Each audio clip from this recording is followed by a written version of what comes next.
സംസ്ഥാന അധ്യക്ഷൻ ജിഫ്രി മുത്തുക്കോയ തങ്ങൾക്കെതിരായ പരോക്ഷ വിമർശനം വിവാദമായതോടെ വിശദീകരണവുമായി മുസ്ലിം ലീഗ് ജനറൽ സെക്രട്ടറി PMA സലാം.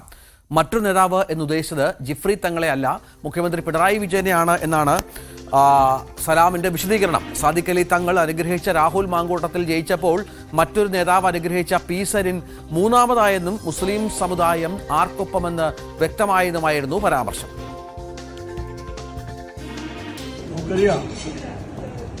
ബഹുമാനപ്പെട്ട പാലക്കാട് നിന്ന് വിജയിച്ച സ്ഥാനാർത്ഥി രാഹുൽ മാങ്കൂട്ടത്തിന്റെ തലയിൽ കൈവച്ച് അനുഗ്രഹിച്ചതും പാലക്കാട് സയ്യിദ് സാദിഖ് അലി ശിഹാബ് തങ്ങളാണ്. ഇടതുപക്ഷത്തിന്റെ സ്ഥാനാർത്ഥി മൂന്നാം സ്ഥാനത്തേക്ക് പോകുമ്പോൾ അദ്ദേഹത്തെ തലയിൽ കൈവച്ച് അനുഗ്രഹിച്ച മറ്റൊരു നേതാവ് കൂടി ഉണ്ടായിരുന്നു. അപ്പോൾ ആരുടെ കൂടെയാണ് കേരളീയ മുസ്ലിം സമൂഹം എന്ന് വ്യക്തമായി അംഗീകരിക്കപ്പെട്ട ഒരു സാഹചര്യമാണ്. ഇതായിരുന്നു അദ്ദേഹത്തിന്റെ പഴയ പരാമർശം. ഇപ്പോൾ ഇതിന് വിശദീകരണവുമായി അദ്ദേഹം രംഗത്ത് വന്നിട്ടുണ്ട്. ആ വാക്കുകളിലേക്ക്.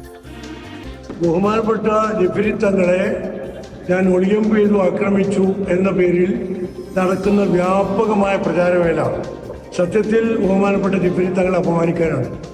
ഞാൻ പറഞ്ഞത് പാലക്കാട് ജയിച്ച സ്ഥാനാർത്ഥിയെ ബഹുമാനപ്പെട്ട പാണക്കാട് സാദിഖ് അലി ശിഹാബ് തങ്ങൾ അനുഗ്രഹിച്ചു. മറ്റൊരു പാർട്ടിയിൽ നിന്ന് കടന്നു വന്ന LDF സ്ഥാനാർത്ഥിയെ വേറൊരാളാണ് അനുഗ്രഹിച്ചത്. അതുകൊണ്ട് അയാൾ മൂന്നാം സ്ഥാനത്ത് പോയി. വ്യക്തമായും ന്യായമായും ഞാൻ ഉദ്ദേശിച്ച ആരെയാണ് എന്ന് കേരളത്തിലെ രാഷ്ട്രീയ ബോധമുള്ള എല്ലാ ജനങ്ങൾക്കും അറിയാം. അത് മുഖ്യമന്ത്രി പിണറായി വിജയനെയാണ്. അദ്ദേഹം അനുഗ്രഹിച്ച സ്ഥാനാർത്ഥിയാണ് മൂന്നാം സ്ഥാനത്ത് പോയത്. വളരെ വ്യക്തമാണ് ഞാൻ പറഞ്ഞത്. രാഷ്ട്രീയ ബോധമുള്ള എല്ലാ ജനങ്ങൾക്കും അറിയാം.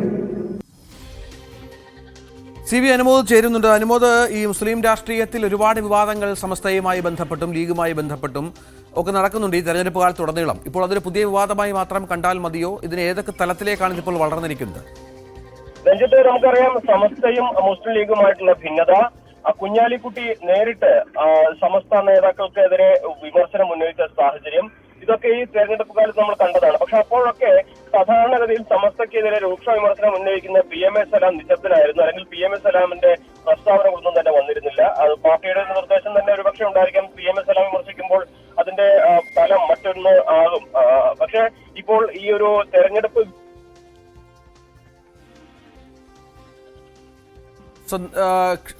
അനുമോദ് കേൾക്കാമോ? തുടരാം. അനുമോദ് ഇല്ല, അനുമോദ് യാത്രയിലാണെന്ന് തോന്നുന്നു. അദ്ദേഹം ടെലിഫോൺ ബന്ധവുമായി സാങ്കേതിക പ്രശ്നങ്ങളുണ്ട് എന്നുള്ള വളരെ പ്രധാനപ്പെട്ട ഒരു കാര്യം കൂടിയുണ്ട്.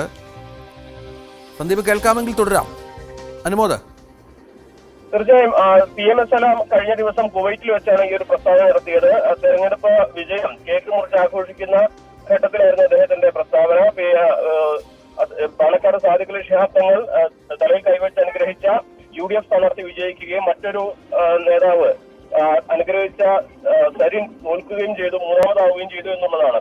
ഇത് ജിഫ്രി തങ്ങളെ നേരത്തെ സരിൻ കണ്ടതും അദ്ദേഹത്തിന്റെ ആ ഫോട്ടോസും ഒക്കെ വലിയ തോതിൽ തന്നെ പ്രചരിച്ചിരുന്നു. അപ്പോൾ ജിഫ്രി തങ്ങളെയാണ് PMA സലാം ഉദ്ദേശിച്ചെന്ന തരത്തിലാണ് വിമർശനങ്ങൾ ഉയർന്നിരിക്കുന്നത്. ഒരുപക്ഷെ പരോക്ഷമായിട്ട് നമുക്കത് അങ്ങനെയാണെന്ന് കരുതേണ്ടി വരും. എന്താണെങ്കിലും ഇത് വലിയ പ്രതിഷേധത്തിന് സാഹചര്യം ഒരുക്കി. സമസ്തയുടെ പോഷക സംഘടനകളൊക്കെ തന്നെ നേതാക്കളൊക്കെ തന്നെ സലാമിനെതിരെ വിമർശനവുമായി എത്തി. ആ സാഹചര്യത്തിലാണ് സലാം തന്റെ വാക്കുകളിൽ ഒരു വിശദീകരണം രേഖപ്പെടുത്തിയത്. താൻ ഉദ്ദേശിച്ചത് ജിഫ്രി തങ്ങളെയല്ല, പിണറായി വിജയനെയാണ്. അത് മറ്റുള്ള വിലയിരുത്തലൊക്കെ അല്ലെങ്കിൽ വിമർശനങ്ങളൊക്കെ തെറ്റായിട്ടാണ് എന്നാണ് അദ്ദേഹത്തിന്റെ ഭാഗത്തുനിന്നുള്ള വിശദീകരണം. എന്താണെങ്കിലും ഇതൊരു സലാം നേരത്തെ തന്നെ പലവട്ടവും സമസ്തക്കെതിരെ വലിയ വിമർശനങ്ങൾ രൂക്ഷമായ ഭാഷയിൽ തന്നെ ഉന്നയിച്ച ഒരു നേതാവാണ്. ആ ഒരു സാഹചര്യത്തിൽ സലാമിന്റെ ഈ വിശദീകരണം കൊണ്ട് മാത്രം ഇപ്പോൾ ഉയർന്ന വിവാദങ്ങൾ തണുക്കുമോ എന്നുള്ളതാണ് കണ്ടറിയേണ്ടത്. രഞ്ജിത്ത്. CV അനുമോദാണ് വിവരങ്ങൾ പങ്കുവച്ചത്.